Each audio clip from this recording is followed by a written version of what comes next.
Hey everybody, welcome back to my channel and welcome if you are new here. My name is Megan and today we're going to be doing an anti-haul. What does that mean? It means that we're going to be going over everything that we are not going out of our way to buy this year, or some of the new launches that have come out just aren't very eye-catching lately.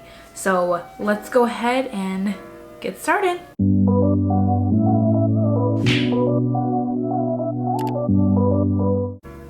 Okay, so the first one we're gonna do is from Oprah Cosmetics.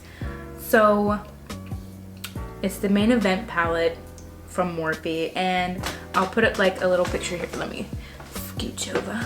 If we just take like a second to really look at this palette, right? It kind of reminds me of something that I would wear like in the 9th grade. I mean, this palette just doesn't have anything going on. Like when I look at this palette, I feel like confused even a little bit. Like, what is going on with this like color scheme? There's red, green, yellow, pink, orange. Like it confuses me and it just like throws me away from it. I don't know. I just don't know what happened with this palette, because all their palettes have been really great and they're all very useful.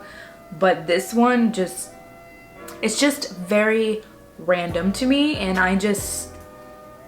yeah, that's all I have to say. So next we have the Kylie Skin Clarifying line. She got so much turmoil over her skin scrub and stuff like that. I really don't think her thing is targeting breakouts and stuff like that. I think just general skincare is good for her. But she's received so much criticism and whatnot from the walnut scrub that it kind of makes me afraid. It doesn't make me want to buy any more of her like skincare products that are meant to target specific things, that are any type of treatment or anything other than a basic moisturizer or a foaming wash, just because I don't know. It makes me a little bit nervous that she decided to go ahead and do this after receiving so much backlash from the walnut scrub. So I think I might just hold off on that one until she gets some reputable reviews. When it comes to acne and stuff like that, I really think that's should be left to skincare lines that really know what they're talking about and really go in depth and have a reputation, or a good reputation, for taking care of people's skin. So that's just my opinion on that. If you want to try it, then go ahead. But for me, I will not be buying that product from her.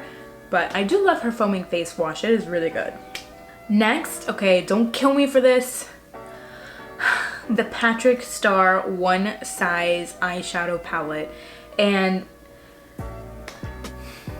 there's just nothing like exciting about these colors. I mean, the blue really stands out to me, but like Leo. But there's nothing really in this eyeshadow palette that is eye-catching other than those blue shades. And actually, like looking at it, it's not that bad. There's really good transition shades in here, really nice shimmers, very nice brown colors. Like, it's a nice palette. But as somebody who has had a lot of makeup and makeup palettes, it's just something that I'm not gonna grab like first thing when I walk inside of Sephora.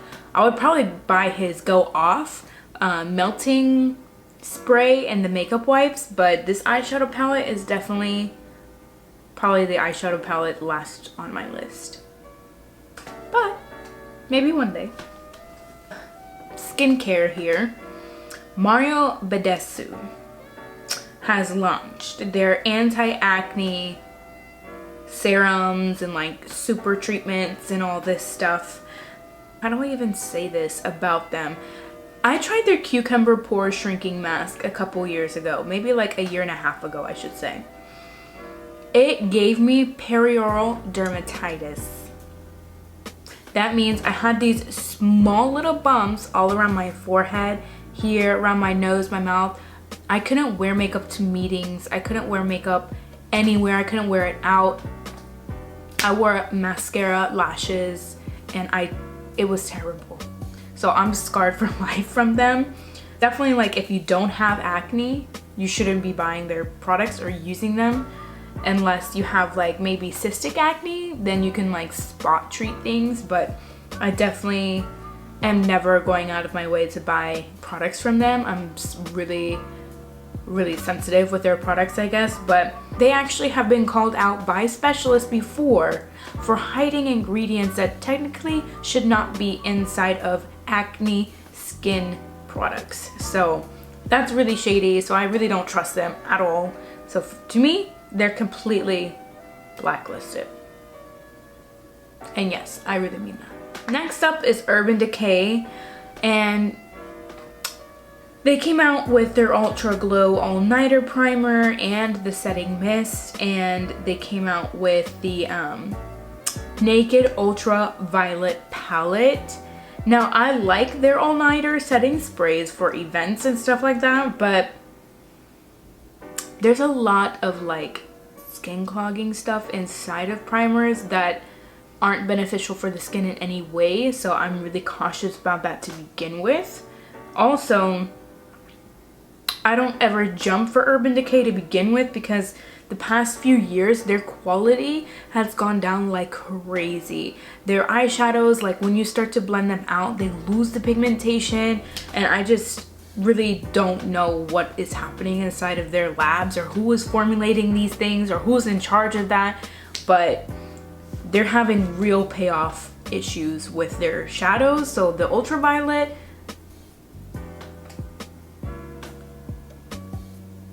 if that explains anything. I know I'm not the only one who thinks their eyeshadows are extremely patchy. So moving on to our last product, we have Oprah Cosmetics. Pretty much of any sort. I don't think I would like jump for them just because their packaging is super basic. I mean, some of their stuff is really cheap, but for instance, like I love palettes, right? You get the most for your money out of palettes. Well, this On The Glow highlighting palette is $99. And their new eyeshadow palette they came out with is $99. And the pans are really small. The eyeshadow palette is like ridiculously small. Like smaller than Huda Beauty's eyeshadow pans. Like it's crazy. Who on earth is going to spend $99 for eyeshadows that aren't even that great and they're super small? If they were bigger, then yeah, sure, great. But like Natasha Denona, and compared to Natasha Denona, that's really hard to beat. Like her quality is so top notch, like and buttery. The pan size is really big. You get a lot for your money. But someone like Oprah Cosmetics that sells some of their stuff for like $5 to $9, I don't think so. So that brings everything to a close for today's video. I hope you guys really like this anti-haul. Like a lot of people have been doing them lately, and it's just not anything in a super negative way.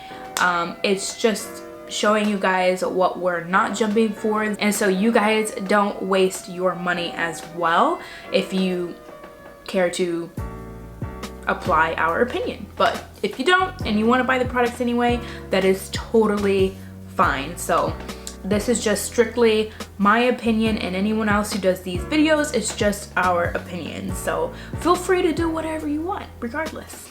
Anyways, you guys, thank you for watching all the way through this video. If you liked it, please give it a huge thumbs up. Please comment down below and subscribe if you haven't already. So I'll see you guys in the next totally relatable tutorial. Bye-bye.